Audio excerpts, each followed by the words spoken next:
안녕하세요. 김태현 목사입니다. 뚜벅뚜벅 메시지. 오늘은 재정 시리즈 5번째.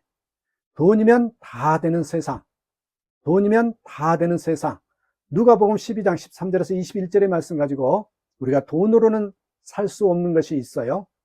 그것에 대해서 한번 점검해보는 시간이 되겠습니다. 오늘날 세상은 말하죠. 돈이면 다 된다. 돈이면 다 된다.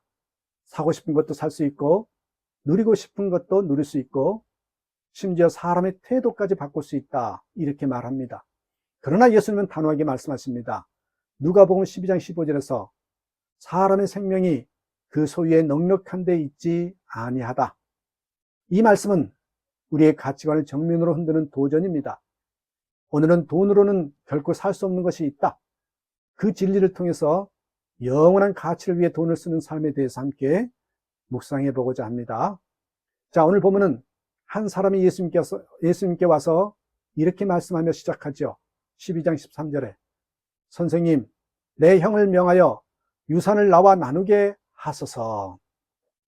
유산 문제로 다투는 형제 이야기입니다. 여러분, 그렇습니다. 지금도 형제간의 다툼의 대표적인 원인이 유산입니다.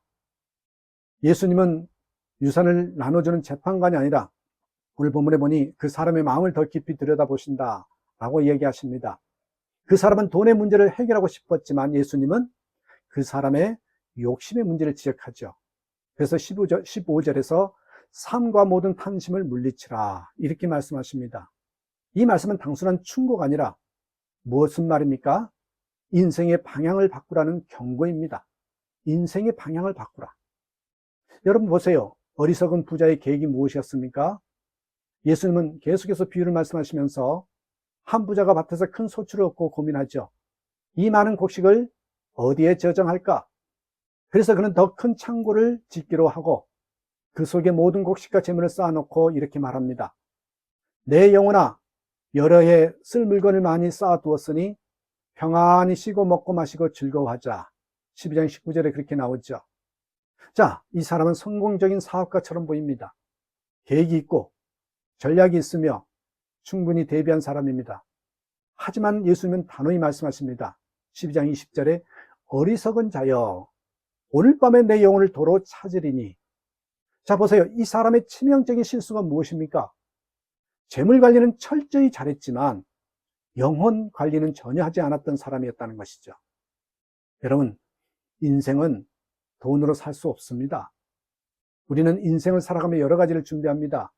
보험이나 연금이나 저축, 투자, 부동산, 자녀 교육, 노후 설계, 은퇴 플랜에 대해서 여러 가지를 준비합니다. 이 모든 것이 필요하고 지혜일 수 있습니다. 그러나 문제는 그것이 전부가 되어 버릴 때입니다. 그것만을 위해서 살아갈 때입니다. 돈으로 많은 것을 할 수 있지만 다음과 같은 것들은 절대 살 수 없잖아요. 생명, 영혼의 평안, 용서, 구원, 진짜 사랑, 천국. 진짜 중요한 것일수록 돈으로는 살 수 없고요. 오직 하나님께로부터 주어집니다. 자, 여러분, 땅에서의 부유함으로 사실 것입니까? 아니면 하늘의 부유함으로 사실 것입니까? 예수님은 마지막에 이렇게 말씀하시죠. 21절에 자기를 위하여 재물을 쌓아두고 하나님께 대하여 부유하지 못한 자가 이와 같으니라. 여기서 중요한 게 뭡니까?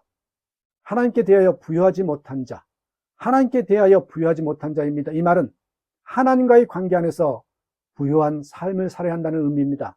그게 뭡니까? 하나님을 신뢰하는 믿음, 말씀에 순종하는 삶, 이웃을 사랑하고 섬기는 삶, 복음을 전하고 하나님께 영광 돌리는 삶입니다. 이게 바로 하늘의 보물을 쌓는 삶이죠. 자, 그렇다면 나는 무엇을 위해 돈을 벌고 있는가? 이제 질문을 던져야 합니다. 나는 돈을 통해 무엇을 이루려 하는가? 내가 버는 돈은 영혼을 위해 사용되고 있는가? 나는 하나님께 대하여 부유한 자인가? 인생은 결국 내가 얼마나 벌었느냐가 아니라 무엇을 위해 살았느냐로 평가됩니다. 그리고 그 대답은 오늘 돈을 어떻게 사용하고 있는가? 거기에서 드러납니다. 여러분, 돈은 사라지고 결국 남는 것은 가치입니다. 돈은 결국 사라집니다. 그러나 그 돈을 하나님의 나라와 이웃을 위해 쓴 흔적은 영원한 가치로 남습니다. 당신의 지갑과 통장은 단지 소비의 도구가 아니라 신앙의 고백서라는 것을 잊지 마십시오. 이제 우리는 이렇게 결단해야 됩니다. 나는 돈을 영혼을 위해 사용하겠습니다. 나는 돈을 영혼을 위해 사용하겠습니다. 이렇게 한번 기도해 보십시다. 하나님 아버지, 나는 종종 돈이 나의 안전이라고 착각하며 살아왔습니다. 돈이 많아야 안심이 되고 미래가 보장될 것처럼 여겼습니다. 그러나 오늘 말씀을 통해 깨닫습니다. 돈은 나를 구원하지 못하고 진짜 중요한 것은 오직 주님께로부터 온다는 사실을요. 주님, 내 인생이 이 땅의 보물을 쌓는 것이 아니라 하늘의 보물을 쌓는 삶이 되게 하소서. 하나님께 대하여 부유한 자로 살아가게 하소서. 내가 가진 모든 것이 주님께로부터 왔음을 고백하며 그 재물을 영원한 가치를 위해 사용하게 하소서. 나의 시간과 돈과 에너지가 주님께 영광을 돌리는 도구가 되는 그런 삶, 그런 믿음이 되기를 주님의 이름으로 축복합니다. 감사합니다.